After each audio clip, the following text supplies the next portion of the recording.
for a moment. Roy Bolden will offer a word of prayer. Let us bow for a moment of prayer. God of grace, God of mercy, we thank you yet for another day. We thank you for the gift of life. We seek you first in all that we do. We ask your blessing on the people who have been called to lead the communities in which we live and work and play. We thank you for the opportunity to serve the people of our wonderful city of Nacogdoches. Please guide our hearts as we make our decision. Help us to act with character and conviction. Help us to listen with understanding and goodwill. Guide us to be the leaders your people need. We ask this as your sons and daughters, confident in your goodness and love. Amen. Thank you. I will now call our meeting of October 1st, 2019 to order. And first on our agenda are community recognitions.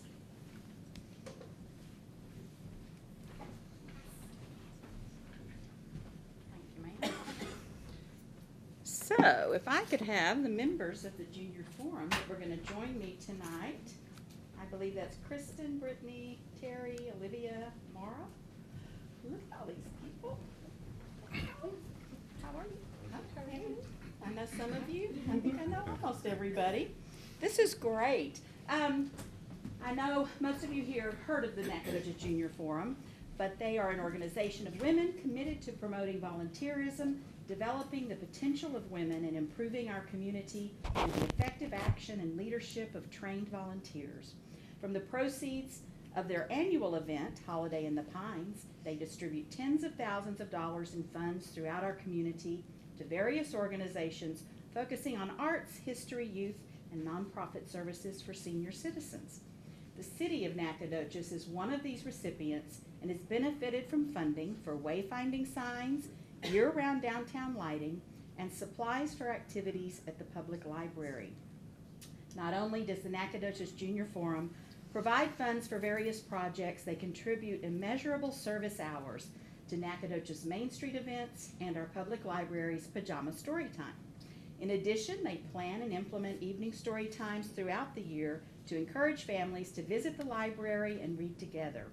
Volunteers select a theme, books, and crafts or activities suitable for preschool and elementary school children. They are always well attended and have become a staple event. Aren't we lucky? So I was looking for this.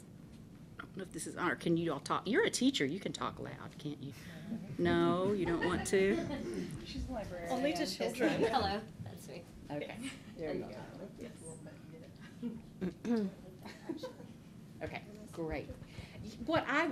Yes, would you please introduce yourself and everyone who is with you, and anything else that you would like to add that I did not get there, and especially maybe the dates of your upcoming event. Yes, absolutely. Hello, I'm Brittany Rustin. I actually don't. You don't need that. You're loud. Hello. I'm Brittany Rustin. I am a kindergarten teacher at Regale Elementary. And when I'm not teaching and momming, I am working with these wonderful ladies all around our community. This is Kristen Wright. This is Olivia Kurtzy. Terry Eastep and Maura Messer. And we spend all of our extra time doing things for our community, or organizing things for our community. One of the things she talked about is Pajama Story Time. That's something that I actually spend a lot of my time doing, and it's organizing read-aloud events, and they're themed every month for the library. They do crafts, we have a snack, we do stories we read aloud, and we've got volunteers that are coming in. Like this next one is going to be on it's either October 16th or 17th, whichever one is a Thursday. 16th, and it is actually community helper themed, and this year we are celebrating firemen. And so we'll have some of our local firemen out there reading to the kids with us, and showing us some of the tools that they use. All of our crafts will be centered around firemen and fire safety, as well as having them there on site with us. And we do that every month. Well, we do it 5 months out of the year. It is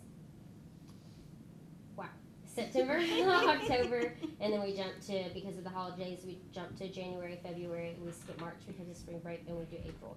And so it's usually the third Thursday of the month, and we hope that you guys will come or bring your families or share those events as you see them popping up on social media through our Junior Forum websites, because we would love to have everybody attend those.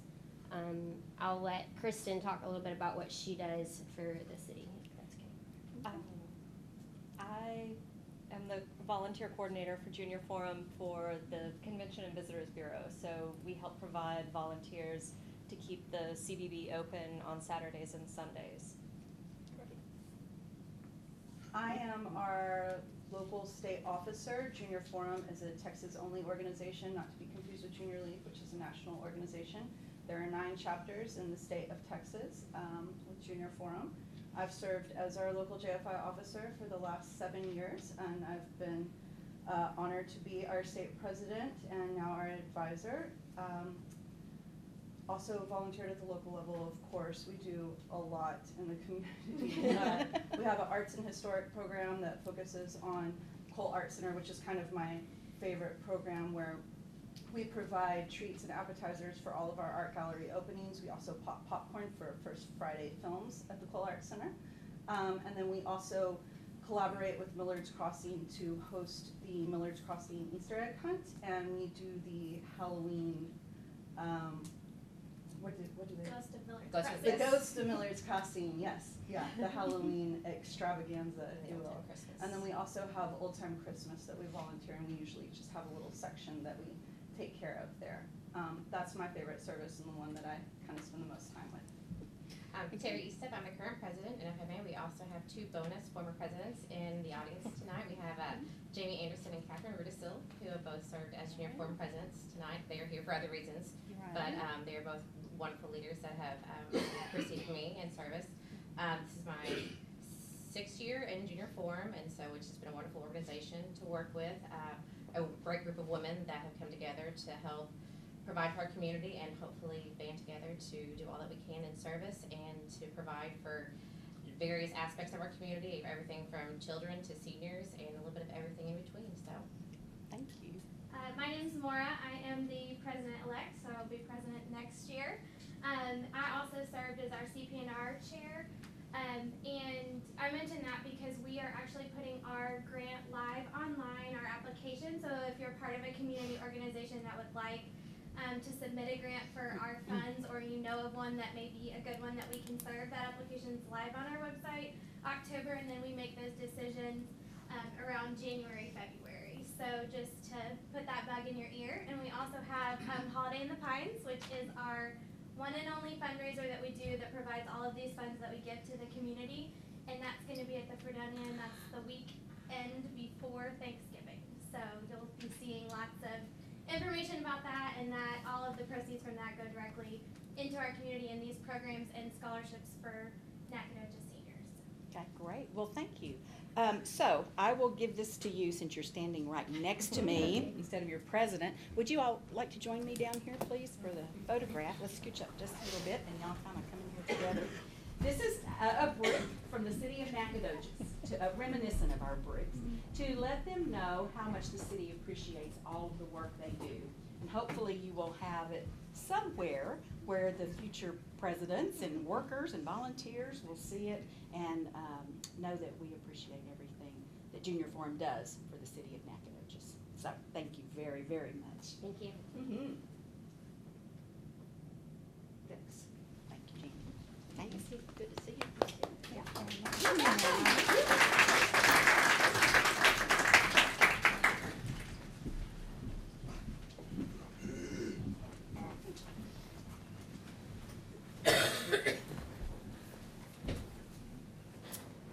We have no one registered for open forum, so we will skip on to agenda item number 4, items to be removed from the consent agenda, and if not, we can go to agenda number 5, and the chair will entertain a motion for approval if no one wants to pull anything for discussion. I don't want to necessarily pull anything. I just have a clarification question. Okay. And I think it'll be maybe for City Engineer Steve Bartlett. It's for the item D, the water utilities electrician services contract. Is that you? Okay. Hi.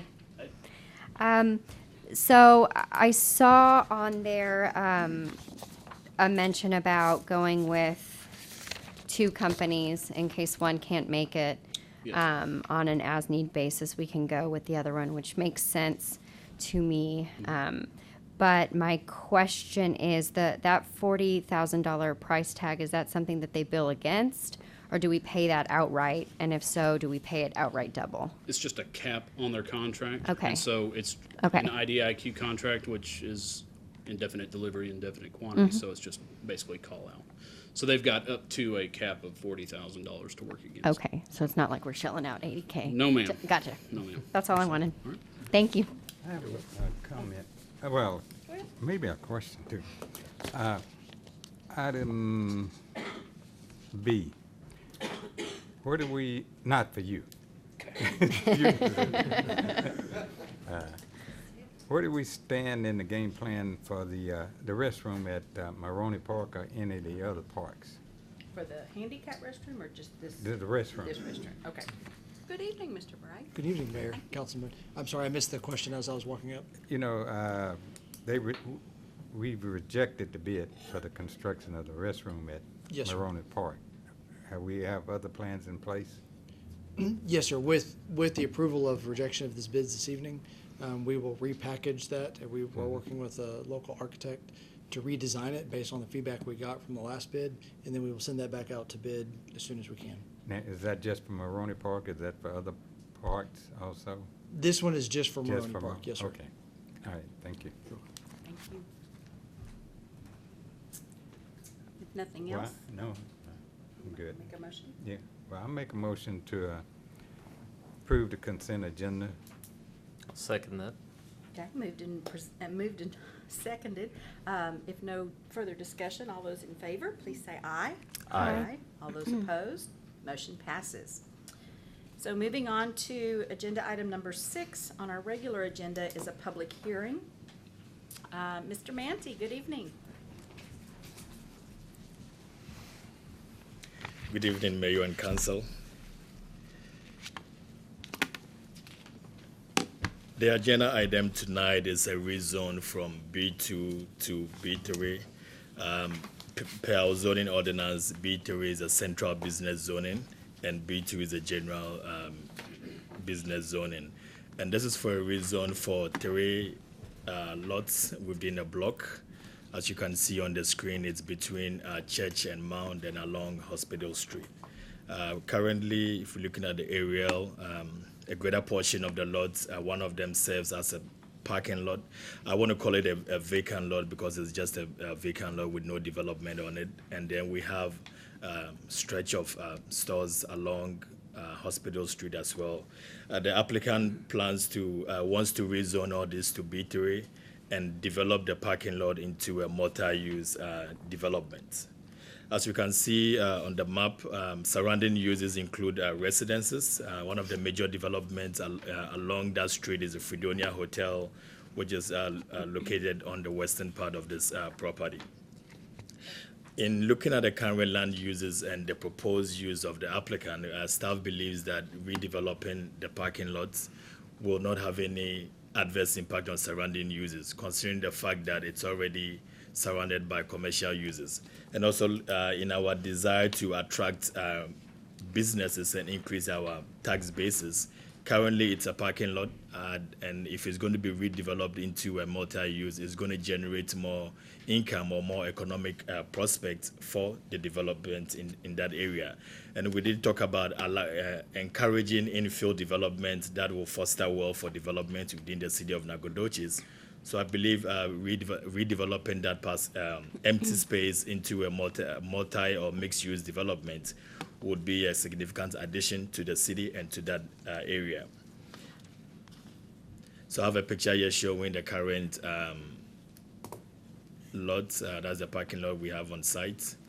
So going to the zoning, the entire block is zoned B2. One of the major or critical reasons why staff would recommend this rezoning is the current rezoning is B2.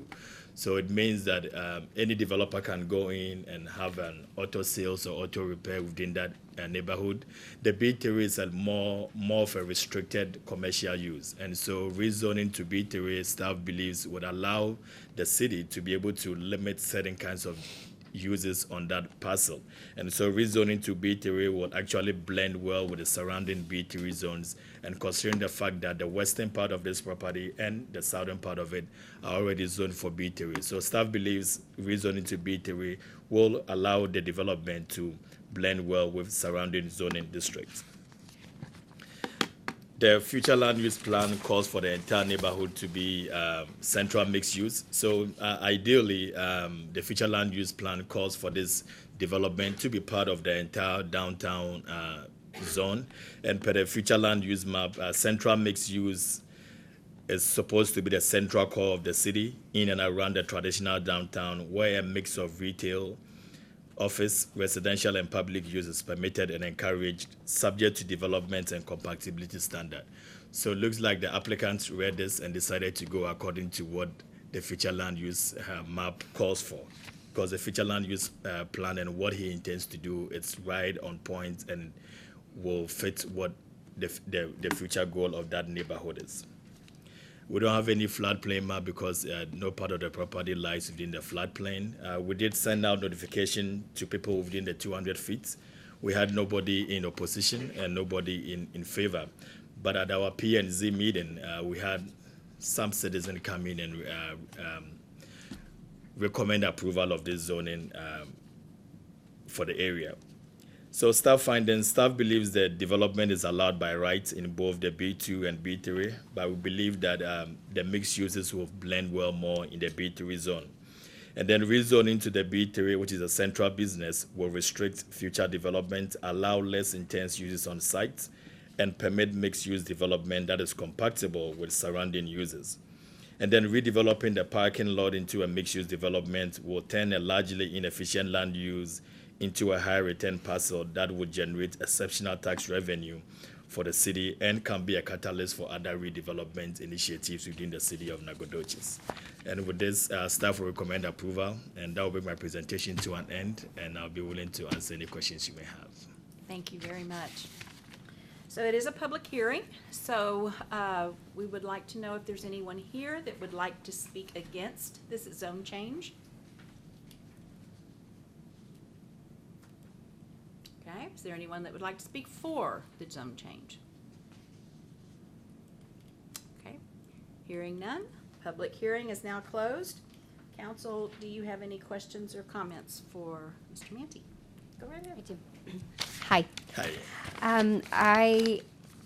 I understand that it will increase the economic prospects in the area, and I also think it's a good idea to rezone to B3 for the reasons that you stated.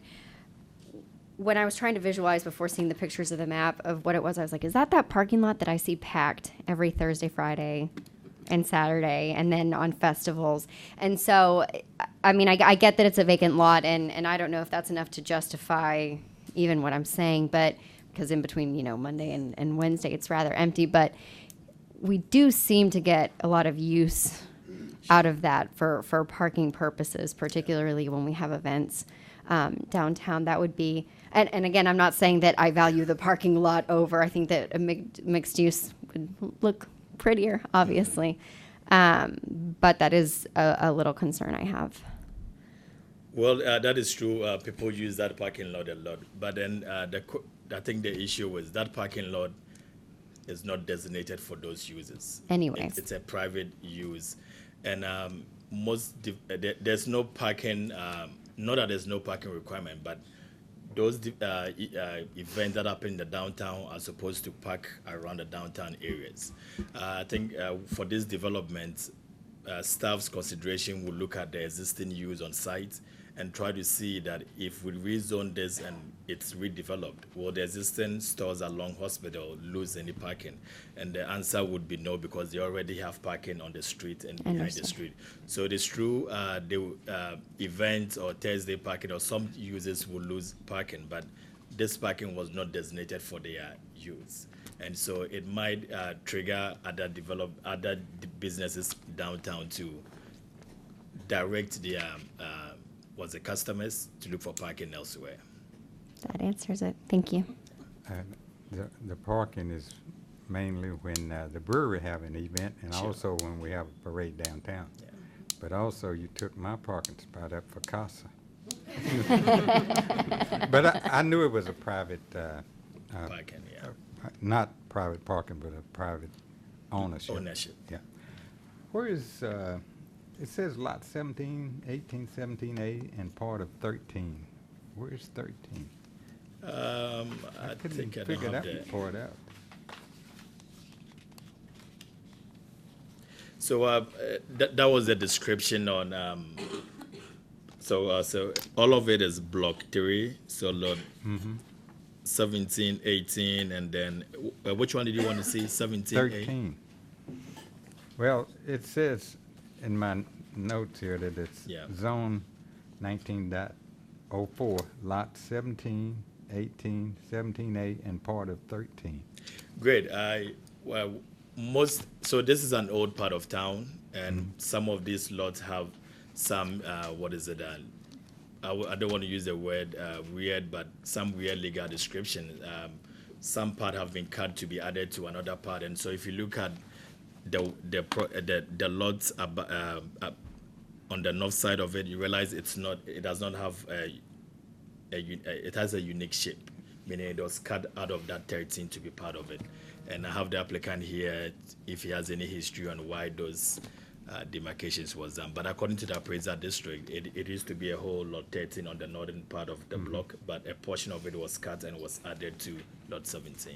Okay, but that whole block now is going to be B3, right? No, not the If entire approved. block. Two lots will still remain the same. Only the and- terrain will be. and just the empty. No, just the terrain as shown on the map. Okay, Yeah. okay. Oh, yeah, when I meant the whole block, I meant the parking behind the building and empty. Exactly. lot. Yeah. You're right, Yeah. okay. No, thank you. Okay. Mr. Anderson, did you have anything? No.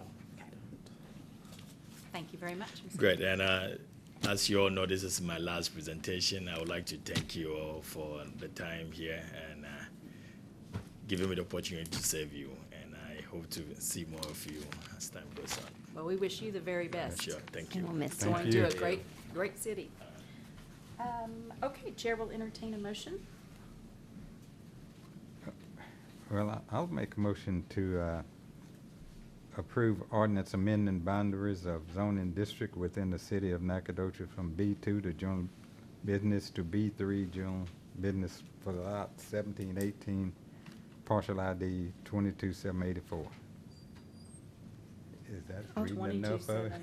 22,784. Well, If you could agenda just do item it number as 6. presented, Okay. that might be easier, quicker. Consider ordinance amending boundaries of zoning district within the city of Nacogdoches from B2 general business to B3 central business for lots 1718, partial ID 22764, and 17A and part of 13, partial ID 22765, block 3, generally located at the block along East Hospital Street between North Church Street and North Mound Street, submitted by George Barnum. I'll second. I won't do that again. Moved and seconded. If no further discussion, all those in favor, please say aye. Aye. All those opposed, motion passes.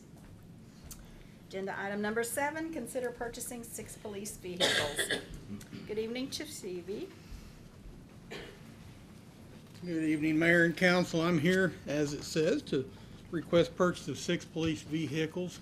It is that time of year. You see me every first Tuesday in October, and we talk about the same thing. This purchase is for 6 police vehicles and $254,433. The remaining $145,567 is to be used to purchase equipment that goes into those vehicles. So we buy the vehicles, we buy the equipment, we send it all to one place, and when we take delivery of the vehicles, they are already marked, ready to go, and all we have to do is get in them and start using them. So I think I provided some information of the history of police vehicles in Nacogdoches over the past many years, and we are satisfied that we've got the best police package vehicle with these. We are one day looking forward to maybe the electrics as they get the bugs worked out. You may have read the story last week about the electric police car that ran out of electricity in a pursuit. And so we're going to let other cities experience that, and then once they iron out the kinks, we may come back to you with a different plan one day. But I think what we have here is a good idea. It's a good plan, and it's been working for us now for, I think, 11 years now. So if you have any questions, happy to answer them. All right, thank you. Are there any comments from anyone here this evening? I'd give it to him. He's got a gun. It's plastic. Okay, council, any questions or comments? Sure. I do want to thank you for providing that report with all of that background information for why it's basically the most bang for your buck. So thank you. And I also appreciate you looking into the electric cars option and agree that it's probably a better idea at the present to let other cities experiment. That would be a with little embarrassing. those kinds of problems, yeah. In the materials, I saw that the take-home program that you guys instituted years back has reduced maintenance, and I just wondered how that is. Well, the most obvious thing is when you assign a piece of equipment to an individual, they take care of it. Right. The other thing is that once upon a time in the not too distant past, these cars were operating 24/7, 365. They never got a rest. They never got a break. And the wear and tear on that is great. And something that we don't talk about very much, and I'd like to try to quantify this in a report sometime, we're trying to figure out a way to do it right now, is the guys and girls that are driving these cars around, off duty, coming to work, going home, and in other situations, they're answering calls, making arrests, and they are supplementing and supporting the on-duty street officers when they do that. And I know we have had, I know one because I was the one who did it, but we've had robbers caught, at a pretty good fair amount of violent crime with these take-home cars. So not only do the cars last longer, the maintenance is less, the resale is higher, and we're getting a bigger presence on the street. People know, even though I drive an unmarked police car, you might as well write unmarked police car on the side of it with a big white piece of chalk. And but we get a lot of value out of the presence in the community, and also the support that the officers that are driving these cars give us when things pop up. So, I appreciate the support of the council, because this is these officers stay in these cars 12 hours a day, and it's their home, their office. It's all kinds of things to them, and we all know this is the best police package vehicle for what we do in our community out there, and it's a treat, and we appreciate it, and we know it. So, thank y'all very much. Anything else? If not, Chair will entertain a motion. I'll move that we approve agenda item number 7 as presented. I'll second. Okay, moved and seconded that we approve agenda item number 7 as presented. If no further discussion, all those in favor, please say aye. Aye. All those opposed, motion passes. Excellent. Thank you very much. You, Chief. And I apologize for running out. It is National Night Out, Yes, and I'm going to go eat. go right ahead. All right. Thank y'all very much. Thank you. Agenda item number 8, receive progress report on Zion Hill Restoration Project Discovery Phase. Ms. Sowell, good evening. Good evening, Mayor, Council. We're excited about this. Well, good. I'm here. I just hope y'all aren't sick of me at this point. No. But Jessica Sowell, Assistant Historic Sites Manager.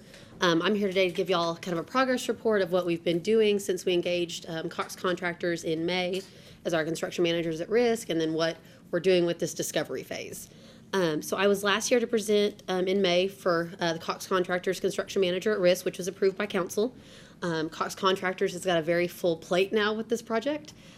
Being construction managers at risk, they have their hands in every single part of this project, which is huge. They coordinate it with my department with Army Curtis, our architect. They'll be the ones subcontracting out different pieces as needed, and then overseeing the day-to-day things at Zion Hill. And once we engaged Cox Contractors, we all knew that our first step was figuring out this one certain wall that is starting to twist. We've known that for a while now, but once we brought on Cox, we kind of said, okay, this is our first priority, because before we can complete our design plans, we have to know what we're diving into. We can't complete the plans, bid everything out, and then open up a wall and say, oh, we were completely wrong with what's happening. So this discovery phase that we're entering into right now is designed to help us figure out what's going on in that certain portion of Zion Hill. Like I said, the wall's trying to twist a little bit. So our plan is essentially to go in and open up the wall on the inside, figure out if it's scenario A, B, C, D, Z, who knows, and then the appropriate way to fix that portion.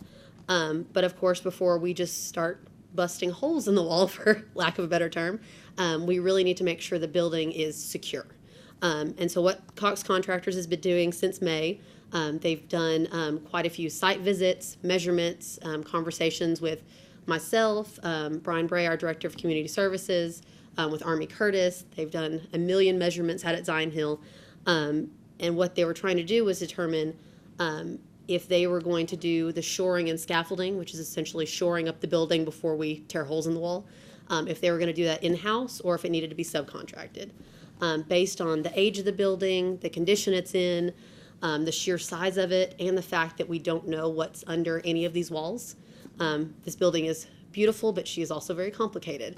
We don't have any historical blueprints. We don't have any information from past renovations. So what's behind all these walls is completely a mystery. So based on all of those things, Cox Contractors decided that the shoring should be done by a subcontractor who specializes in shoring, because this is something very specific. The shoring has to hold some of the weight of the roof, identify areas that are a little weaker along these walls, and make sure that before we do anything that we're not going to do more harm than good. So poor Bill with Cox Contractors had to do a lot of legwork, from calling shoring contractors, emailing them, asking for bids, trying to engage in conversation. He talked to about 20 shoring contractors. Some called him back, some didn't. Some said this building looks beautiful, but we're not interested. Others were from different states, and Nacogdoches was just too far out of their region. He did talk to 3 shoring contractors, 2 of which visited the site. One did not, but still gave a bid. And Cox Contractors decided on Mondello scaffolding and shoring. They came out, visited the site, did measurements, really got themselves acquainted with the building, which is what we look for. So they've engaged Mondello. They will be putting up 2 to 4 wall braces, 2 shoring towers. They're engineering everything, and then installing all of it on site, which makes me nervous, but they're the pros at it, which is good.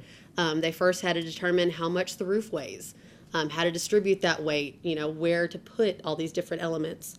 So thank goodness they're doing it. I'm not drawing that up. And of course, to go along in this discovery phase, besides the shoring, we also have to put up temporary fencing to make sure nothing gets damaged or people are where they're not supposed to be. We will have to do the selective demolition. There will be storage containers out there, because we're very lucky that all the people on this project really understand it's historic. So all of the wood we take down on the inside is stored in a storage container on site and then reused when we close the wall back up. So that's part of the discovery phase. Of course, we have to weatherproof everything, and Cox Contractors has to be out there supervising all of it. We're estimating that this discovery phase will cost between $40,000 to $50,000, which is all budgeted in our Zion Hill line item already. So that's part of our budget that we already have done. The range is because we don't know exactly how long the shoring and scaffolding has to stay up. Cox and Mondello are estimating 4 to 6 months, but it will stay up as long as it is structurally necessary. So even if we hit 6 months and we haven't quite finished what we're doing, but it still needs it, it'll stay up. Because like I said, we don't want to do any more harm than good. So we will have that. Cox Contractors and Army Curtis estimates that this discovery phase will take about 16 weeks. That's from putting up shoring, doing the demolition, figuring out what scenario we're going to find and the best way to fix that twisting wall. Once we figure out the fix for it, we can finish our construction plans, which are about 90% right now, and that will get us up to 100%. From there, the plans will be sent to Texas Historic Commission for approval, They have an average of a 30-day approval period, and we're hopeful that that will go through in the 30 days. And once that is approved, we can start bidding, which is exciting. We will determine, Cox, Army Curtis, and our department will determine, what is bid out as far as construction items or what is going to be done in-house. So we'll be bidding out things like painting and electrical and plumbing and contractor work, because all of it has to be done. We're going to start from the ground up. So that is where we are at present day. We haven't been out there with hammers and nails since May, but there's been a lot of conversations trying to make sure we're doing our due diligence for this building, because once it's opened, it'll be beautiful, and we want to make sure that the restoration is done correctly. So I'm happy to answer any questions you have. Bill from Cox Contractors is also here. He speaks contractor much more fluently than I do, so he can answer the questions about the shoring and scaffolding if you have any. Are there any comments from anyone here before we go any further? None? Okay, council. Questions, comments? No? No? Nope. Look at that. This is just so great, though, because we're moving forward. Absolutely, and we've been told by Cox Contractors Army that now we're at this stage. Once we get out there with hammer and nails, the project doesn't stop. Because you don't want to open a wall and then leave it sitting there for 6-8 months, because that leads to all sorts of other issues. So once we get out there with our first hammer, the project really doesn't stop from here, which is very exciting. Oh, goodness. Well, thank you very much Of for this course. presentation. Wonderful. Stephanie. Appreciate it. Thank y'all. Agenda item number 9, receive annual report from Keep Nacogdoches Beautiful. Katie Rudisill, good evening and welcome.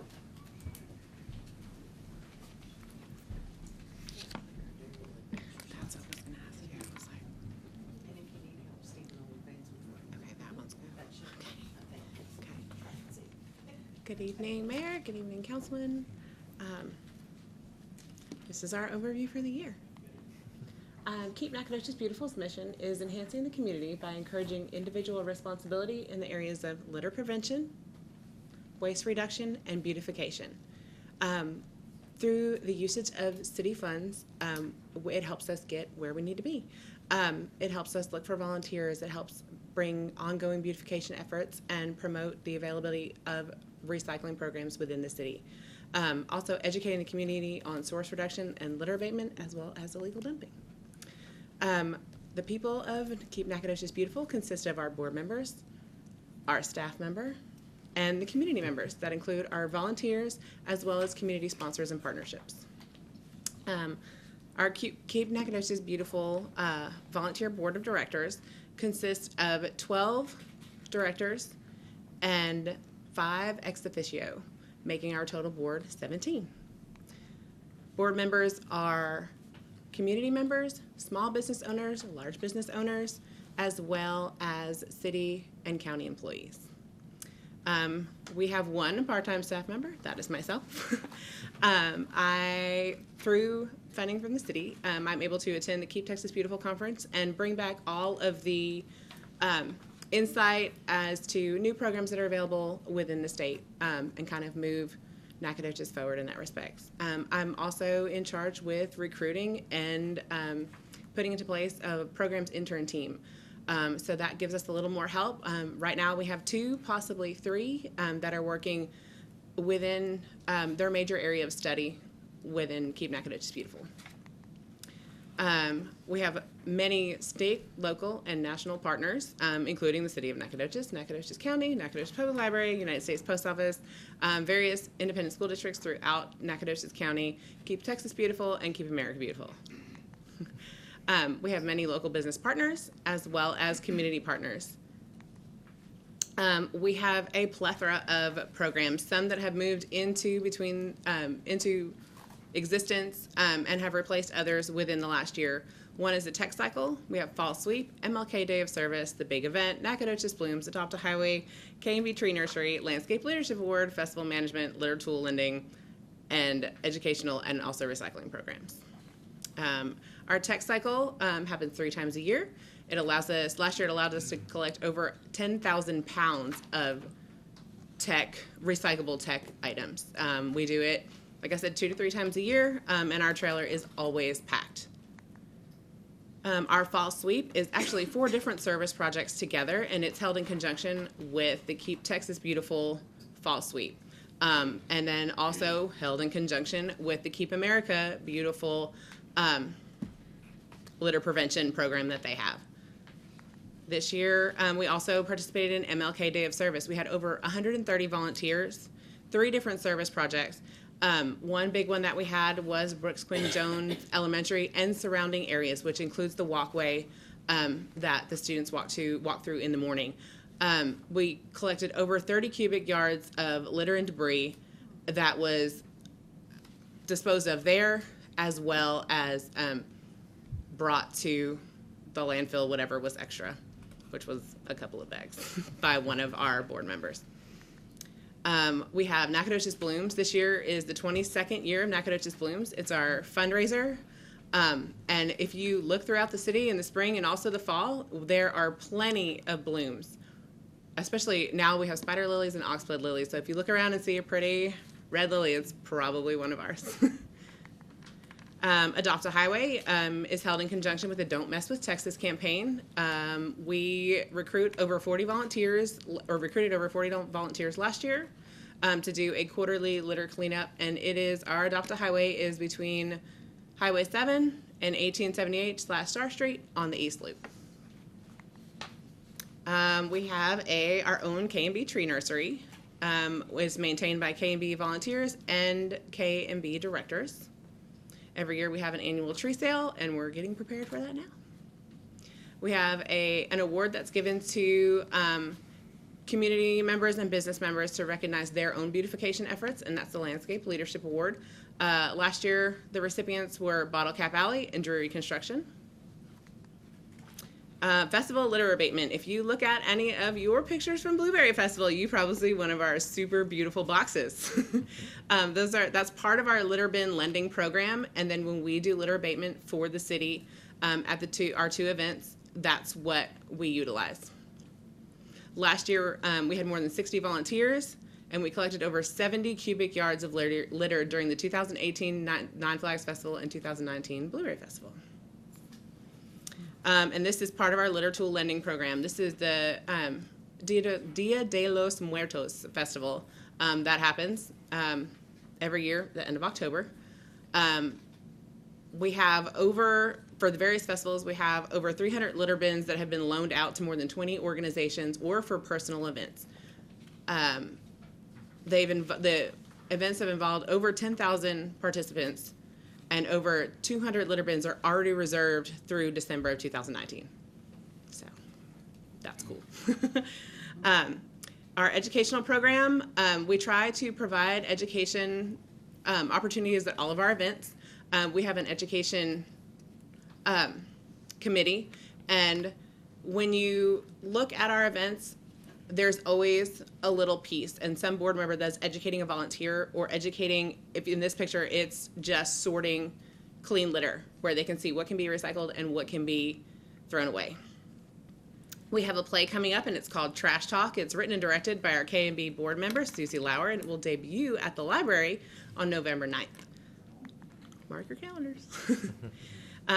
The biggest part of our year was our recycling baler. K&B secured funding from anonymous donor for half of the baler. The other half was matched by the city. The baler was purchased and installed by city personnel and began operation in 2019. We held a ribbon cutting on June 2nd, 2019, and it allows the city to continue cardboard recycling efforts and then market the recycled items. Keep Nacogdoches Beautiful would like to thank the City of Nacogdoches staff and City Council for supporting our organization. We look forward to continuing this partnership in the future. Thank y'all.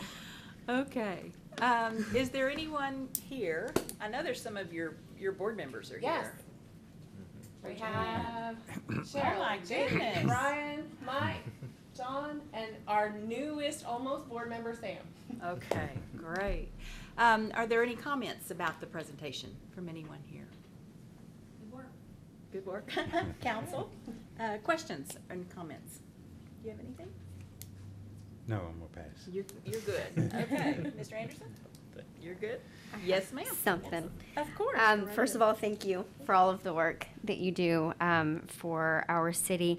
At the last City Council work session, we discussed our current recycling program, what we can do to boost our current efforts, and sort of where we're going in the future, where we want to go in the future. And I think a critical aspect of that just inherently involves you guys. We talked a lot about an education program, like a comprehensive, concerted effort for source reduction, and what we can do now in terms of recycling, the things that can be recycled, not that kind of thing. And so I would just love you guys' help in that area. I don't know if working in conjunction with city staff, but to come up with some sort of comprehensive education, public education program for those things. We started with a rack card.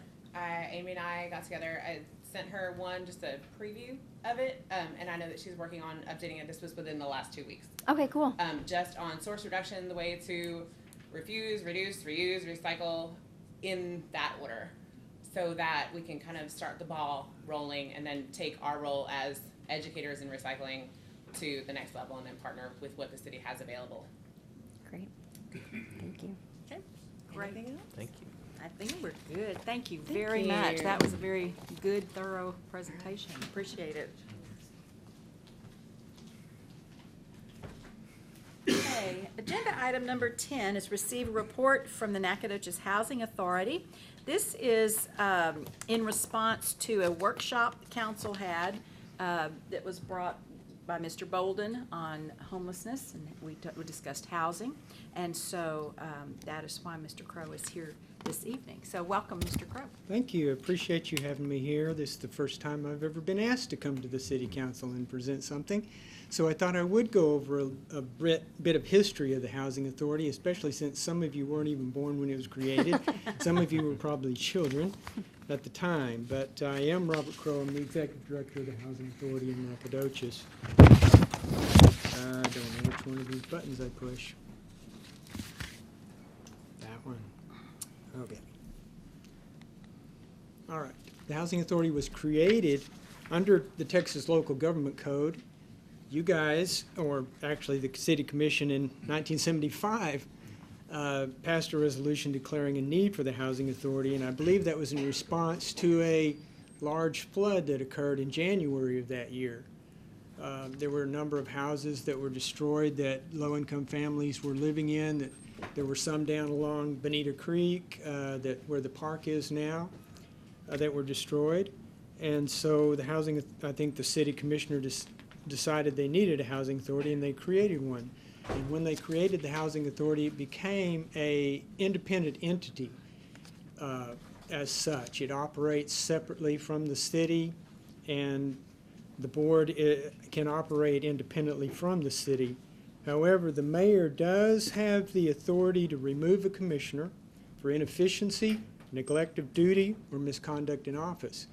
As far as I know, that's never happened. In January of 2016, the Nacogdoches County Commissioners passed a resolution authorizing the City Housing Authority to apply for and operate the Section 8 rental assistance program throughout the entire county. And in February of that year, the Housing Authority received its first contract from the U.S. Department of Housing and Urban Development and began providing rental assistance to about 50 families with an annual budget of around $125,000. Now, we serve about 1,100 families with a budget of $6.8 million. That is around $560,000 per month that we send to property owners that rent to low-income families. In 1982, the Nacogdoches Housing Authority made its first application to HUD for public housing. That was 38 units that they wanted to build on Jordan Street. And during that same year, in 1982, a lady named Lucille Young sued the Clarksville Housing Authority for racial discrimination. That turned into a class action lawsuit against HUD, which lasted 24 years, included 36 counties in East Texas and 70 housing authorities. The class members were African American applicants and residents to public housing in those 36 Texas counties. And we didn't even have a waiting list at the time or public housing, but because we were in those counties, we fell under the court order that HUD lost that lawsuit, and the court ordered that HUD had to bring all of the public housing sites up to equitable standards. They had to desegregate the public housing, and they had to provide over 5,000 desegregated housing opportunities to the class members. This brought additional funding to our area, where we were able to upgrade public housing that we hadn't even built yet. East Texas was the first area where air conditioning was added to public housing because of this lawsuit. There were no other air conditionings in public housing in Texas. We also got to build laundromats and community centers, and it provided additional funding to the voucher program so that the class members could move into areas where they normally wouldn't be able to rent, where the rent was too high. And those areas had to be approved by the court, and they had to be where the class members' race was not predominant. The Nacogdoches Housing Authority provided over 400 desegregated housing opportunities to the class members, and when the final settlement was written by the court, there was a few other things that they had to do. HUD had to provide another 1,000 desegregated housing opportunities, but the Housing Authority in Nacogdoches had done so well, they wrote us out of that. They just said, except for Nacogdoches County, which was, I thought was a great thing. I'll skip that part, but I'll go on to the next part here, because I was told to limit this to 10 minutes.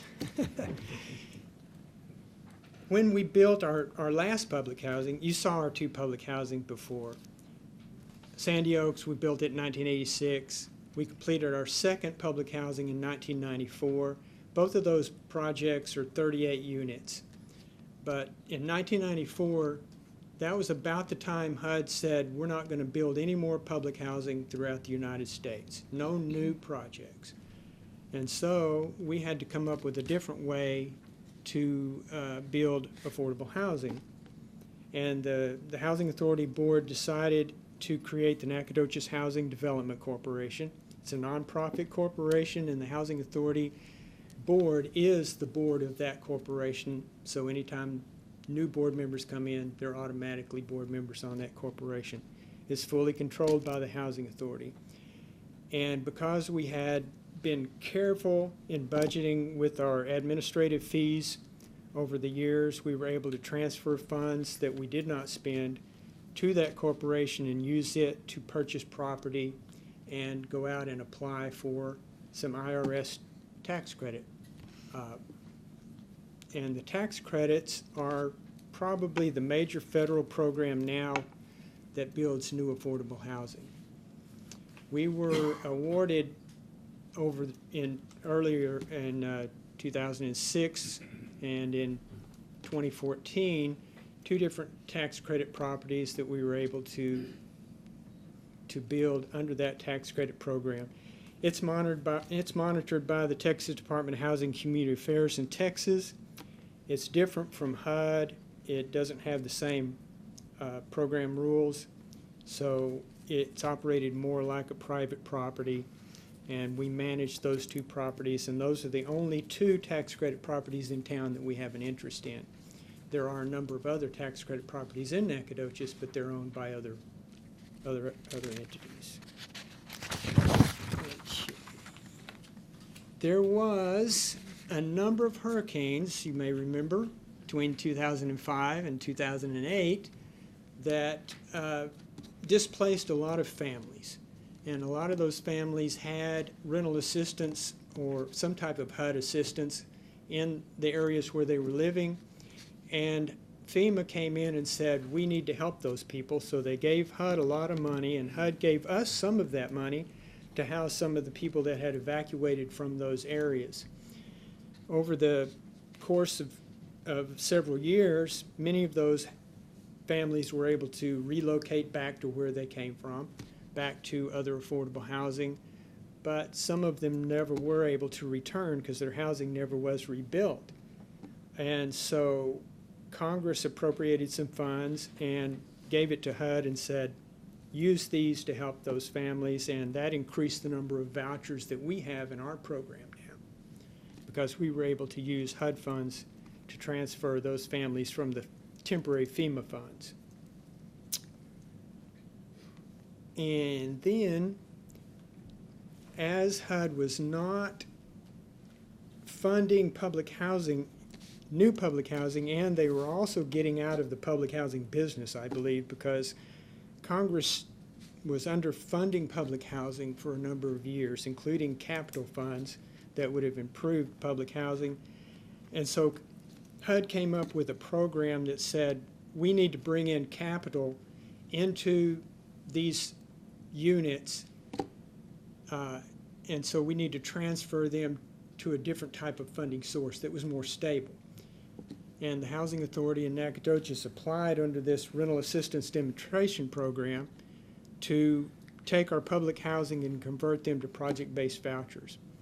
This was accomplished in 2016, and now Nacogdoches Housing Authority does not any longer have public housing.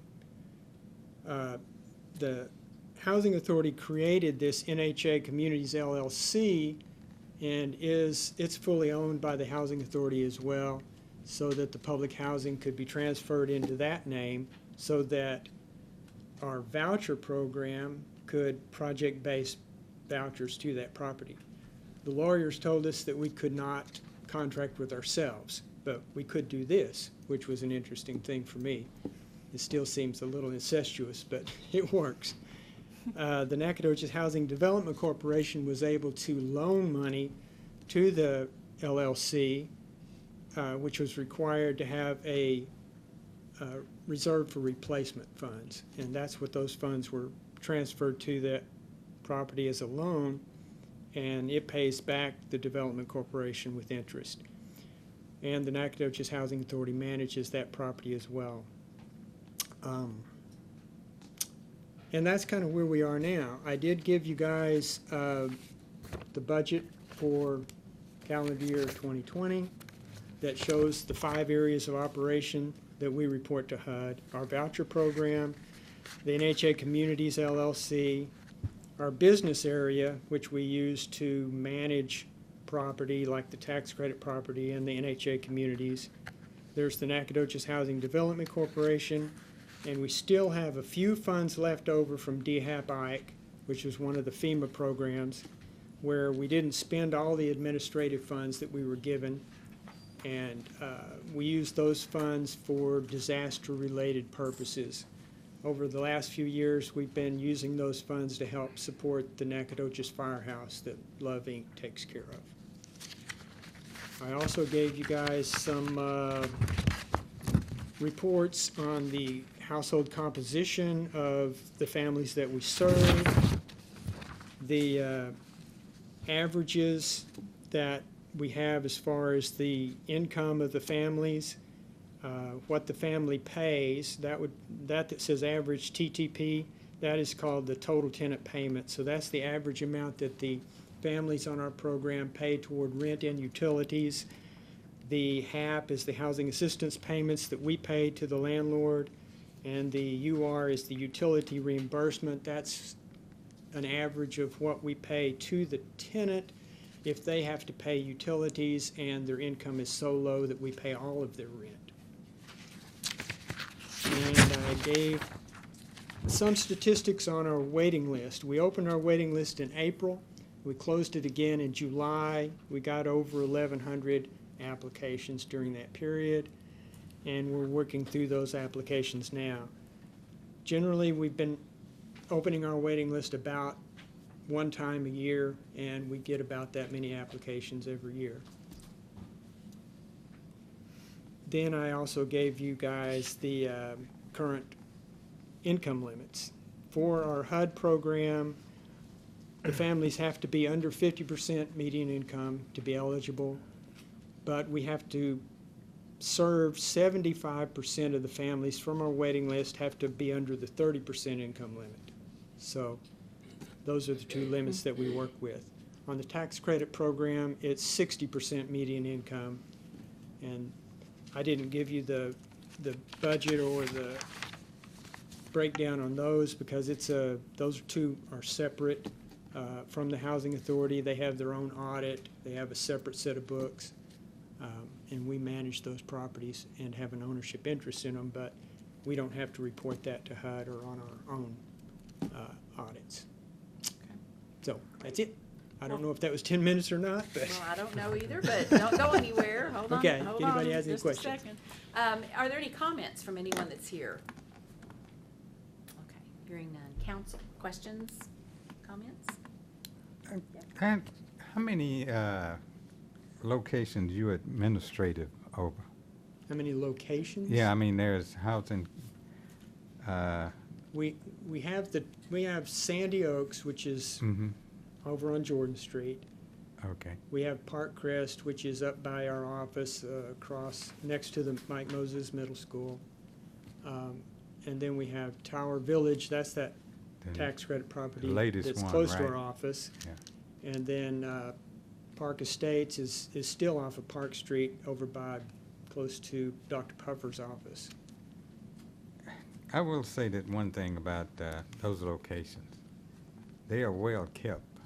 I appreciate that. Yeah, We I mean, work they hard are. to keep the The units in yards good are condition. kept up, and there's no cars that doesn't run, that's sitting in the driveways, et cetera. They are really well kept, and I've heard good things about that. And you answered my question earlier while you was talking about the waiting list, how you, because when I first thought about it, I was going to say first come, first served, but then you stated about the income. Oh, yes, Is there that is an correct? income limit. You know, Right. even though they apply, they still Right. have to be under that income limit, and we do have to serve 75% of the families Right. have to be under the 30%. Right, okay. All right, thank you.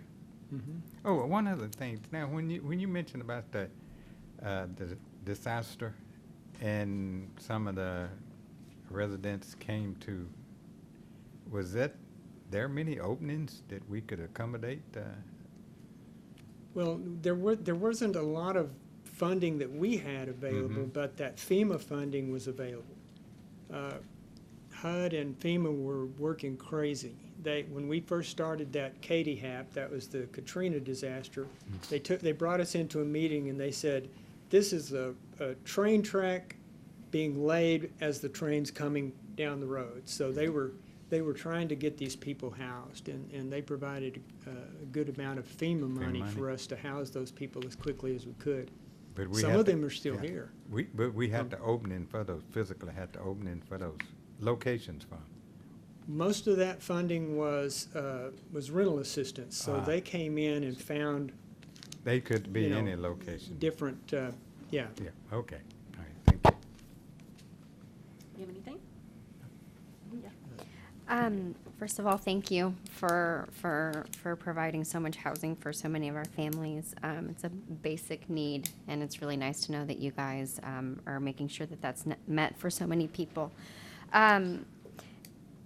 Do you have any idea? I know you said you get about 1,100 applications on the waiting list every year, every time you open it up. But do you have any sense of the percentage of people you guys are serving versus the need? I mean, I guess the only way that you would be able to calculate that is on how many people are applying, but. Yeah, I don't know in our area because we do only open that waiting list. Right. If we left it open all the time, I don't know how large it would get. Right.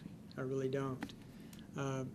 Nationwide, there's about 4 times as many people on the waiting list as there are funding for the families. Okay. It's not an entitlement program, so it's a budgeted program, so Congress has to budget the money, and then there's only so many families that can be served under that.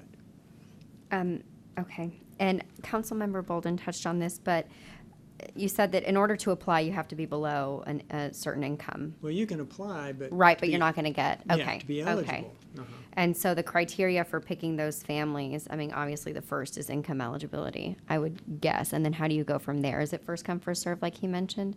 It is first come, first serve, except right now we have a residency preference for people who either live in Nacogdoches County, work in Nacogdoches County, or they have a valid job offer in Nacogdoches County. And the reason we have that preference is because our waiting list is online and we get applicants from everywhere. Okay, And we want to make sure our assistance stays here. right. It's a portable assistance, which means that if they get a voucher, they could take it anywhere that there's another housing authority. So people will, because the waiting lists are like 5 or 6 or 7 years long in other places, people from all over the country will apply. Right. I've got one more before you get sick Sure. of me. I saw in the materials that you provided, council, there was a section that said people served over income limit, and it had the number of 25. Oh, no, they weren't served. They were just on the waiting list. Okay, all right. That clears it up. They were people who applied that were over income. I got you. But we don't really, when they first apply, they tell us when they apply what their income is, but sometimes they don't really know. And so when they get to the top of the list, we call them in and we go through all of that. And sometimes even though they said that, you know, we had one person that put down $100,000, and obviously she just put a wrong zero in there, right? She had a $10,000 income. So we don't just throw them out. We bring them in, we go over everything, and then we verify what their income is. So those 25 may or may not be over income. Thank you. Your website is well laid out and easy Oh, to really? navigate. We're having it redone. Well, Because it doesn't meet okay. all the government requirements. Okay, well, then it's going to be very confusing. Sorry. I had a quick question about the median income. Is that a local, county, state? What It's number county. do you use? Yeah, County, okay. HUD establishes that every year and publishes it in the Federal Register. So, Great. Thank you, and thank you for coming. This was very yeah. interesting. You know, that's kind of the history Yeah. with a lot of things left out. I've been the executive director since 1989. Yeah. First time anybody ever asked me to come. Well, thank you very much, Mr. Crowe. Appreciate it.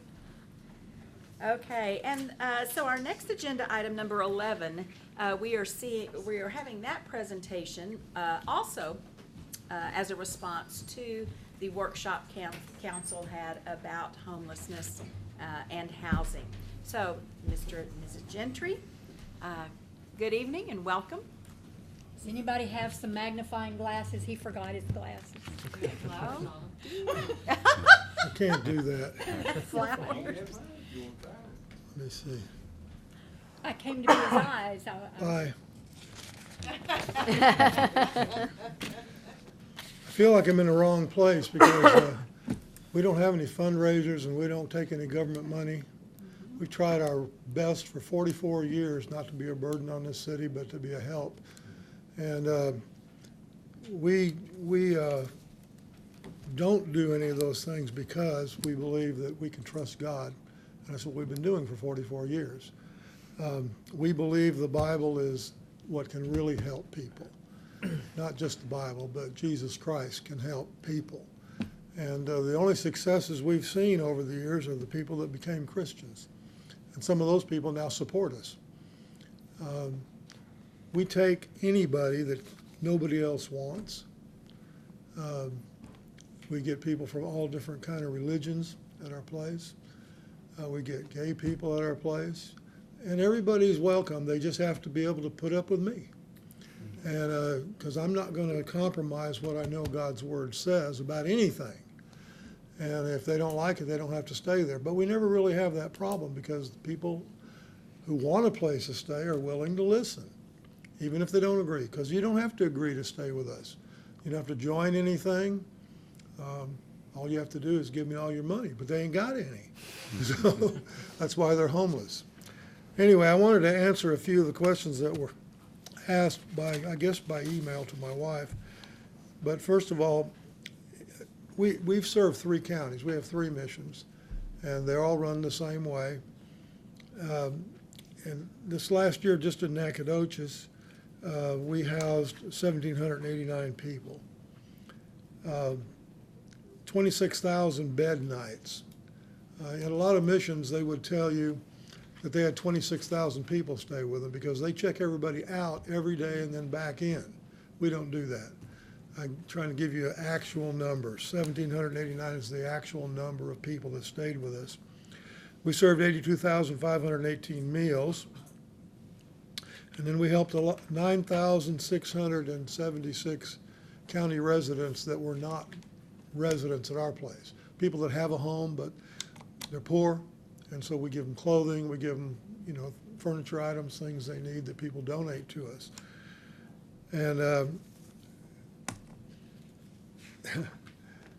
since we started, 75 was when we were chartered, we've served over 1 million people. One of the questions on this sheet, I had to laugh at it. Do you think that, or do you believe that homeless is a problem? Well, I wouldn't be in business if it wasn't a problem. For 44 years, we've housed and fed people. When we came here to Nacogdoches, there was no organizations doing this. I went to the churches. I tried to get the churches. Of course, I've outlived all those pastors, and I've outlived all the downtown people. I tried to get people to help us do this, and nobody was interested. There was people sleeping under bridges. There were people sleeping along the Lanana Creek, out in the woods behind where Tinsley's Chicken used to be. And nobody was interested. In fact, a lot of the downtown merchants at the time, when I told them what I wanted to do, they were flat against it. And probably my worst enemies were my brethren, some of the Baptist preachers. Like I said, I outlived them all, and all the other guys are good guys, But nobody was interested. I heard pastors tell me there was no homeless people in Nacogdoches County. I knew there were, but they told me there weren't. It's a problem. It's still a big problem. We've had an increase of people. Last year we had 107 more people than the previous year. And the projections are for this year, from the numbers we've already had this year, we're going to have 143 more people than last year. It's a lot of folks. And the only thing they have to do to stay with us is be willing to go by the rules. One of the rules is if you're able-bodied, you have to go out and look for a job. And we pass out job search forms, and they have to come back with and show us that they've been out looking for work. And we check up on them to make sure they're not just signing people's names, things like that. We're not really there for people who have mental or physical ailments. We're there for people that can work, but we never have and never will turn anybody away. When somebody comes to us that say is in a wheelchair or blind, and first thing we do is we check them in, and then we get busy trying to find them a place to go that's better suited for their needs, which there aren't a lot of places, but we usually find something or somebody that'll take them, And we do get some people that are lazy, don't want to work, especially the younger generation. They all think that for some reason, and I use that term generally, but they believe that they're entitled. I guess I've been watching too many TV soap operas or something where everybody's rich. And they don't want to work, and I have to fight with them and argue with them and insult them and everything you can think of and try to get them to work, quote them scripture about being lazy, and they get upset about that. But a lot of them eventually go out and look for a job, which is the whole point. But our goal at Godtel is not so much to get people jobs. Our goal is not housing and feeding people. That's just what we do. Our goal is to preach the gospel. We are trying to do something that no other church is doing, making our Christianity practical. That means they have to go to Bible study twice a day. That's part of their payment for staying there. And for that, they get a place to stay. Of course, there's a lot of rules, like 9 o'clock curfew. They can't be up wandering up and down the streets at night. They get meals. They get their clothes washed. In fact, some people that stay at Godtel never had it that good at home. They have us there if they need counseling. Our counseling is pretty unique. It's different from, professional counselors. We don't want to be that because everything is Bible-based. We believe that the Bible is true from the front to the back. And so, like, for instance, I had a person come in not too long ago that said they were of a different gender. And so we had a long discussion about God made a man and he made a woman, and there ain't nobody in the middle. And they listened to me. And, of course, I would let them stay. We have people that come in that are Muslims, and they don't like me, but they'll respect me enough to sit through Bible study. They don't agree with it, and that's fine. They don't have to agree with it. And people from all kinds of religions come through there. We've even had people from as far away as Ghana, West Africa, and Europe. We get people, they're in the United States for other reasons and find themselves homeless. The new facility, one of the questions are to report on the new facility. It doesn't have any stairs. That building we were in downtown for 40 years had 2 flights of stairs, and I was really tired of stairs, and so was everybody else. Of course, we put the women on the 3rd floor because they needed the exercise more than the men. We had to have 2 separate places, and it just worked out that way. But now we have a women's dormitory, and we have a men's dormitory. And hey, you're going to make these folks want to stay there. And it is air conditioned, which wasn't our plan. When we were building the place, I wanted to just put attic fans in like we have at our other missions, but the city wouldn't let me do that because of fire code. So our electric bill is a lot higher, but so far we're okay. I figure, we don't have a budget, by the way. We believe that God's going to send us a certain number of people in a year, and if he does, he'll send us the money to take care of them. And that's usually what people call a budget, but it's not really a budget. We don't have occupancy rates as they were talking about on this sheet. I get kind of amazed at people that come to me and say, we're with the Census Bureau and we want to know how many homeless people are staying at Godtel, and I say none. They say, what do you mean there's none? I said, everybody here has a home. We don't think of it as a homeless shelter when they're living there. We think of it as their residence. They get their mail there, so it's the residence. And how a person gets into Godtel, they show up. We go over the rules with them. They agree to those rules, or they say, no, I don't want to go by these rules. And some people do that. They just get up and walk out. That's their choice. As far as the length of stay, it depends on the individual. If we find an individual, which we find lots of them, that are really trying to get their life straightened out, they're willing to listen to us, whether they agree with us or not, and they're out looking for a job, they can stay as long as it takes. I've had some people that have alcohol, they call it a drinking problem, but they don't really have a problem drinking. They have a problem stopping. And so we deal with that, and some people have stayed with us sometimes a year or two, because the one thing that as a Christian we have to offer people is time. And most other organizations, unfortunately, don't want to do that. You can't fix a drinking problem in 30 days with 2 10-day follow-ups. It just doesn't work. It never has worked. And we get people, when PV Switch was in operation, when they were full-blown, we used to get a lot of their people after they went through that program, which cost thousands and thousands of dollars, and they end up at Godtel because they still haven't gotten any victory over it, because the answer is Christ. The answer is that they need someone that's bigger than they are to change their lives, because obviously they can't do it themselves. I couldn't. Almost all of our employees are either ex-alcoholics, drug addicts, people that were in prison, except for 2 people, and that's the husband and wife that run our Lufkin mission. Everybody else has been in prison, but they're all Christians. and their lives have been totally changed. And I guess that's why some people think we're kind of a lower class. I've had people tell me that. Except the last time I was invited to these hollow chambers was to pray for the commissioners. That's when Mike Perry was still here and Judy McDonald, and they never asked me back, and I got to thinking about that, and then they were all gone. So my prayer must not have done them much good. My view on homelessness in this community is that we have a lot of homeless people. The reason you don't see them, number one, is because there's Godtail, and we're taking the problem off the street. A lot of the people are invisible. They live in the woods. They live down along the creek. You don't walk in the same circles with them, so you don't see them. But they're there. I was real impressed the first couple of years we were open. I got a visit from back when Lightfoot was sheriff.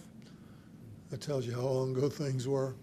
And I can't remember who the police chief was, but they both came together because they wanted to tell me how glad we were there. And I said, why? And he said, because petty theft has gone way down. You see, if you take a person, man or woman, and you give them the necessities of life, put a roof over their head, you give them some food to eat, they're less likely to break into a house, less likely to steal at a grocery store because they're hungry. And we have had people that actually have been caught in some of the stores, not our people, but people that didn't stay at Godtail, who are caught like in Kroger's, going behind the counters, eating food while they were in there because they were hungry. And I don't know that I can blame them. When you get hungry enough, and I don't think any of you have ever been that hungry, I have. When you get hungry enough, you'll do almost anything. And you don't even think. Thinking is gone. You just do. And so they came to thank me for that. And I don't know what the consequences of that over these years, but I do know that those guys are gone. And the new guys that are in now, I have had some comment when Joe Evans was sheriff. He was really supporter of ours. And the new sheriff, I don't really know him very well. Met him once.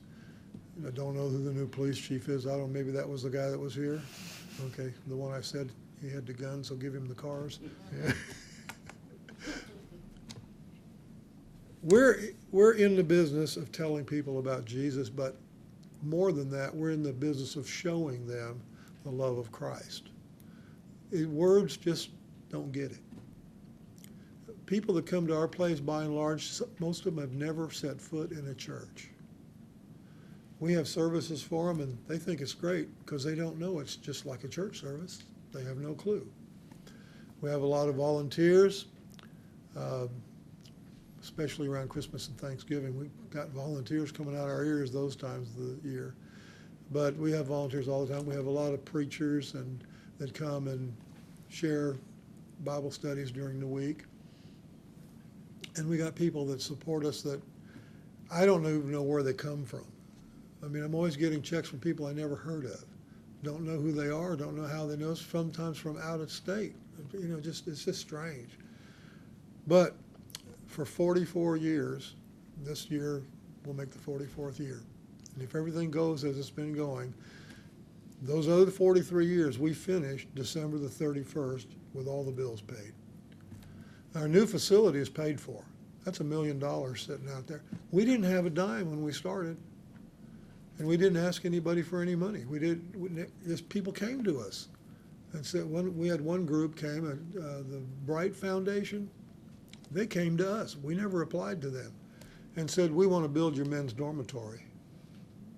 That was $600,000. We'd already spent about $500,000 developing the property. And of course I said, no, we don't want your money. No. I was grateful. And I felt like, well, Lord, you're doing this. And then they gave us some more money later on to finish the women's dorm. Of course, when we sold that property, now I got to tell you this story because you probably won't believe it, but you all know how many empty buildings are downtown, right? When 1977, we needed a building to move from where we were at North Redlands out to here. I went in to see A.T. Mass Sr., I've known the Mass now for 4 generations. And there was another man in there who had restaurants all over town trying to buy that building for $60,000. And I walked in, and Mr. Mass looked at me, he says, "What do you want?" I said, "Well, I'd like to know about buying that building downtown." He said, "Well, what are you going to do with it?" I said, "Well, I'm going to turn it into a homeless shelter." He says, "Are you going to take in drunks?" I said, "Yes, sir." He said, "You can have it for 45. Well, fast forward to a couple of years ago. After using that building for all those years, and he carried, by the way, he carried the note for me because I didn't have any credit. And we paid him off in 10 years instead of the 20 he gave us. We needed to sell that building. We wanted $400,000 for it. We put it on the market and sold it in 1 week. I don't know how that happened. I mean, there's no rational explanation with all the empty buildings that people could have bought cheaper than that. But there was a lady who wanted it, and she got it, and I was happy. Somebody asked me later, "What's that woman going to do with that building?" I said, "I don't care." Because that was the seed money to get the women's dorm done. Everything just fell into place, you know. Without us doing much, then the building contractors were so funny. "Brother Gentry, what color do you want to paint the walls?" I said, "I don't care, except I don't want them black." That's all. That's all I told them. They kept coming to me with these swatches and, you know, all this. Finally, Danny Powell says, "We'll just paint them tan." I said, "Good." They painted them tan, and it looks great. So that property's being developed more. We've got 29 acres out there. And in fact, the housing authority he was just talking about is next door. So we had to build a big, tall fence between us and them because we have goats, and the past guy didn't like our goats. So we built a big fence. If y'all have any questions, just jump in, because I'm better at answering questions than I am at. Now, if you want a sermon, I can do that. Oh, well, okay. Well, you know, you have given us a lot of good information. Are there any comments from anyone that's here about the presentation? They're all on. Yes, sir. Do you get many families at all? Oh, yeah. But we don't let them stay together. Men go in the men's dorm, women go in the women's dorm. And that is the best way to get a man to go out and look for a job so he can get out of there. What about children? Oh, yeah, well, it depends on the ages. If it's small children, they'll go with the mother. If there's older boys, they'll go with the daddy. Okay. Our goats aren't bothering you anymore, are they? No. I didn't think so. Council, questions or comments that you all have? Well, I have one question on jobs. Do you have a program within your confine there that teaches anyone, man or female, to go out and how to interview? Yes, we do. Well, we actually do that at our Lufkin mission. Mm-hmm. And so when somebody's interested, it's called Jobs for Life. When somebody's interested, we move them to the Lufkin mission so Martin can teach them. He even teaches trades. But you know what? Hardly anybody's ever interested. And when we do get 4 or 5 people that are interested, usually only one will make it all the way through the class. Now, do you have issues with transportation from that location, now that it's out on West Douglas Highway, to some of the tenants looking for jobs, getting Not there? really. But a lot of them have cars, and a lot of them ride bicycles. Mm-hmm. What we really need, since you brought this up, we need a sidewalk all the way down that street to Godtel. Steve, you listen? Because what's happening, and it's going to happen, somebody's going to get run over. Yeah. It's just a matter of time. Sometimes I'm coming up the hill, and I get to the top of the hill, and I have to swerve to miss one of our own residents coming on a bicycle. They're really, you know, and I've often pondered this question, why do we have ramps? All the corners have ramps, but there's no sidewalk connecting the ramps. That's probably a sore spot, isn't it? As a matter of fact, one of the gentlemen that used to be at the location here, He was a bicycle rider. He stayed there a pretty good while. Danny Lane, I don't know if you remember. But he does very well in our Bible study now. Really? Oh, yeah. Well, He's- good. He's probably one of the better Bible students that we have. Well, we have quite a few guys that are real interested. They pay attention, they learn. And of course, I have to shock them into it to start with and tell them things like, if you're like most people, you're going to go out of this building as empty as you came in. And that always gets them thinking, And I say, if you don't read the Bible, how are you going to know when people are lying to you? Well, how do you know? Because people will tell you anything. I mean, look around us. We got religions everywhere, all kinds. Thank you. You guys are purely donation-based. Purely. If you want to get involved, I can get you well, actually, all you have to do is send us a check. But we don't solicit. And we've had this problem in the past, and it'll come up again. People going around door to door, they'll get one of our Godtel caps, which we don't give to anybody but our staff, but sometimes somebody will get one somehow, and then they'll go out door to door and say they're with Godtel, and they'll try to raise money, and that money never comes to us. It always goes in their pocket. We don't do that. We don't have fundraisers of any kind, never have had. There are groups that have had fundraisers for us, like sororities, sometimes at the college, or fraternities, they'll do that. And we've had some other groups that do that, some volunteers from churches. But by and large, we ourselves do not raise money that way. And as I said earlier, and I need people to understand, we do not accept any government funds. We never have.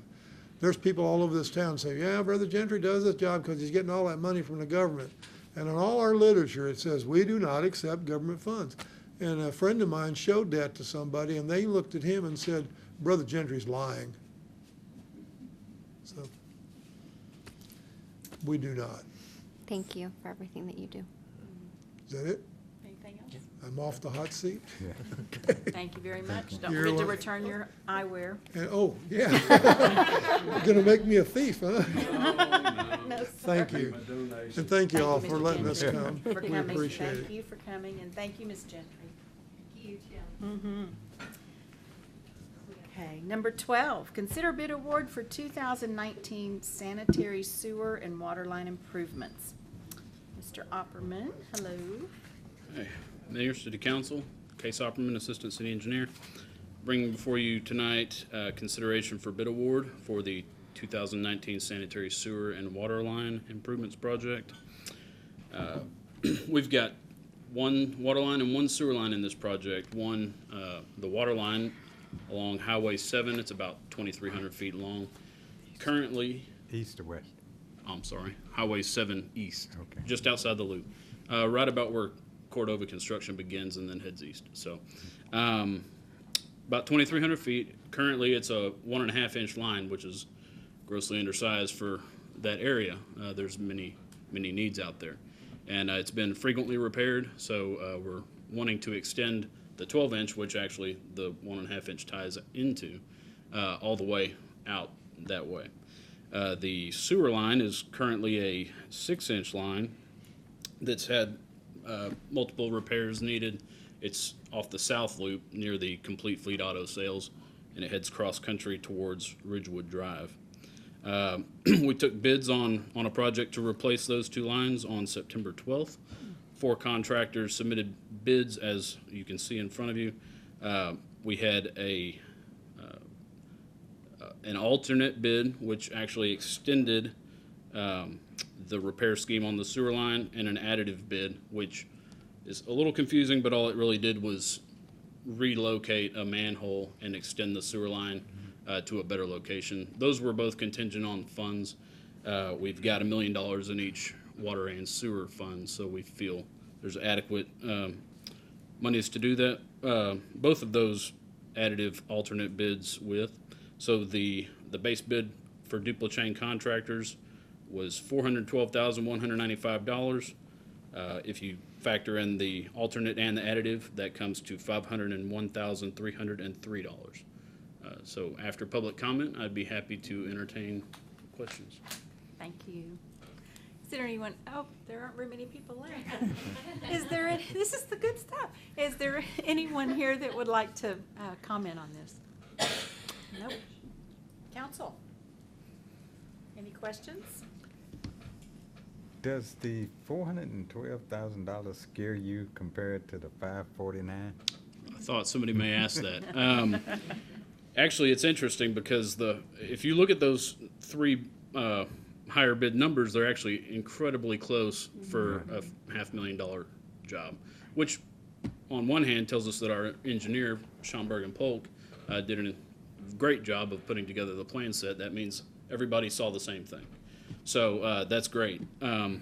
We had that same concern, so we actually reached out to DuplaChain just to make sure we all understood what the bid was, and yeah, they had perfect understanding of the project. They just, as we looked at it, had across the board just slightly lower numbers. On some items, greatly lower, but just as you take the cumulative lower bid, it came out that low. So if you look at the line costs themselves, the water lines, the sewer lines, they are actually fairly similar to the other contractors. It's just on the other items, the fittings, the mobilization, things like that, they were just lower.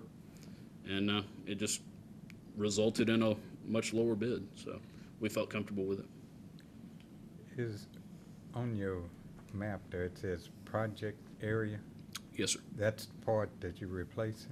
Yes, sir. So you can see the water line is the one on the right, which is coming off of Highway 7 just outside the loop, and then the sewer line is on your south end there. Okay. So we're repairing? We're replacing. We're repairing and replacing the sewer line, but we're upsizing it to a 12-inch.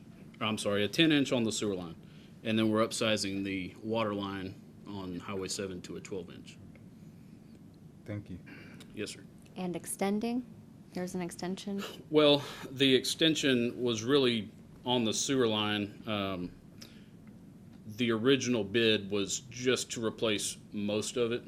That was the worst section, but that additive bid just extended it all the way to Ridgewood Drive. It was also a undersized line, so we just upsized it the whole way. Okay. Extending it because of a need that wasn't there when it was built originally? Well, it honestly needs to be a 10-inch. There's a lot of services on that line, and it's on the south side of town, so a lot ties into it. So it really kind of needed to be a 10-inch, so we took the opportunity. I don't mean the upsizing, I mean the extending.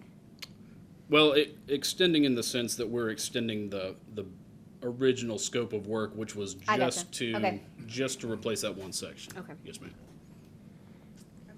Anything else? Nope. Okay, thank you. Appreciate it. Thank you.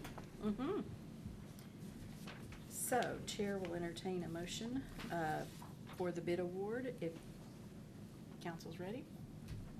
I'm ready. Okay. Want to make a motion? I make a motion to approve the bid award for 2019 sanitary sewer and water line information per agenda item as presented, agenda item 12. I'll second that. Okay, been moved and seconded that we vote to award the bid as presented in agenda item 12. You messed me up. If no further discussion, all those in favor, please say aye. Aye. All those opposed, motion passes. Number 13 is consider approving 2020 TxDOT routine airport maintenance program. And we have presenting tonight Joe Cephalou, our new airport manager, which we are very pleased to welcome you. Thank you, Madam Mayor, council members. I'm new to the position, but I'm not new to Nacogdoches or the airport. I'll be brief, but a quick description of my history here is I've been a commercial pilot and flight instructor for over 20 years, so I'm familiar with the airport and surrounding airports in the area. And I do know how important it is to have a good, safe airport, and it's pleasing to the eye when people come into a community, because it's one of the first things that they see, especially for prospective businessmen that may be wanting to have some economic development in the area. This plan is called the Routine Airport Maintenance Program. It's also known as RAMP, and it's a 50-50 grant match up to $100,000. We participate in this program because we do accept federal funds. The city will put up $50,000, and it'll be matched by $50,000 by different programs known as airside maintenance and non-airside maintenance programs. The airside maintenance issue needs are handled first, and there are things like runways, taxiways, drainage, lighting, herbicide application. And the non-air side is for building maintenance, parkings, and fence repair, security systems, things of that nature. If you look on the list that I have of the items that are being proposed for your approval, the first 4 are mandatory items, and you can see those alone total up to $45,000. So there you have almost half of what we would need for these programs to go through. The others we have are taxiway sealant, gate maintenance, covered shelter for our equipment out there to keep from having other maintenance issues. Fuel area markings is an area where the airplanes know where to taxi up to fuel safely. And fuel farm maintenance. We do have aging hoses on the tanks that need to be replaced. They are dated and they need to be replaced to prevent any type of contamination getting into the fuel.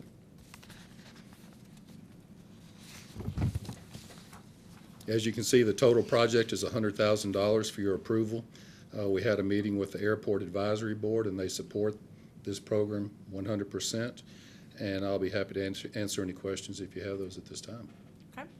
Is there any public comment about this? Okay, hearing none. Council, questions or comments for Mr. Cephalou? Nope. No. Thank you very must much. have done an excellent Well, I presentation. appreciate that. Thanks, Joe.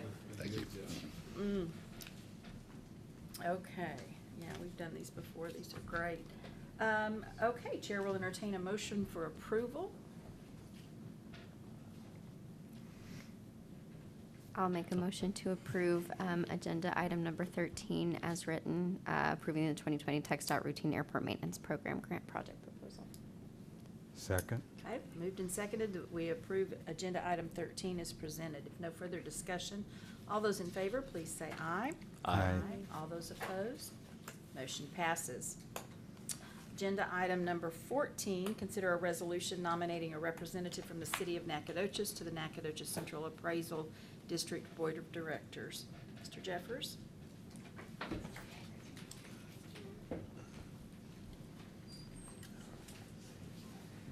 Madam Mayor, City Council, the determination as to how many votes that a taxing entity has for the Central Appraisal District is based on its taxing effort.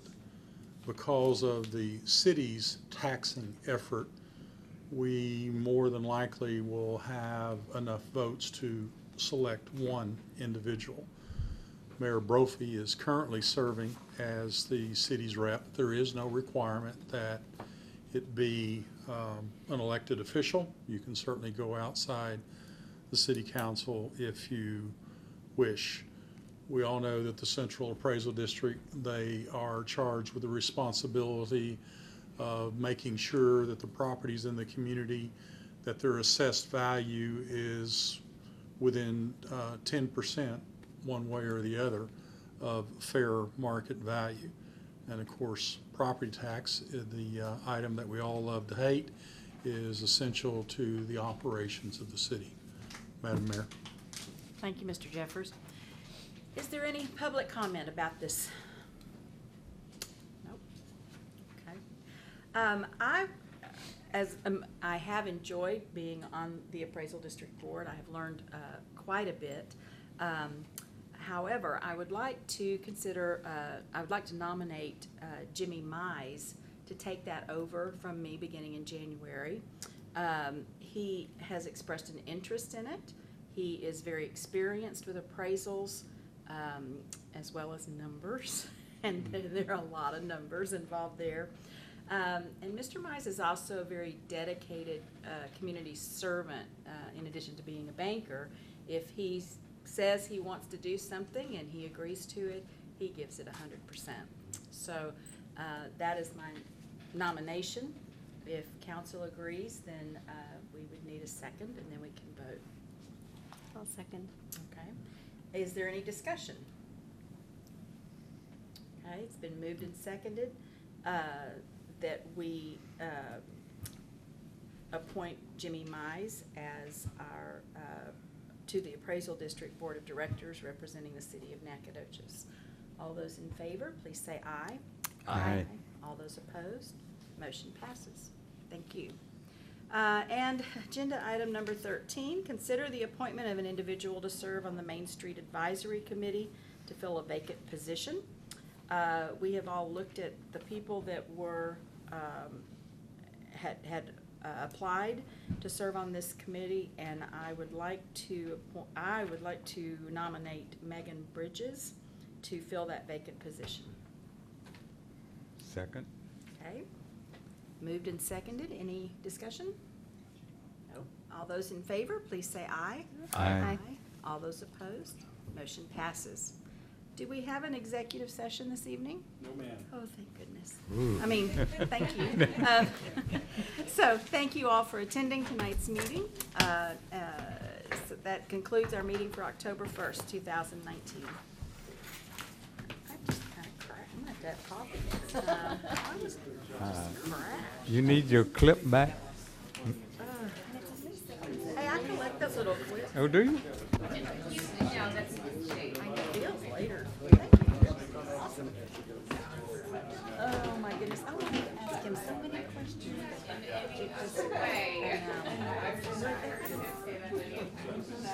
But it was, I mean, yeah. But I had so much. Hey, could we turn this off?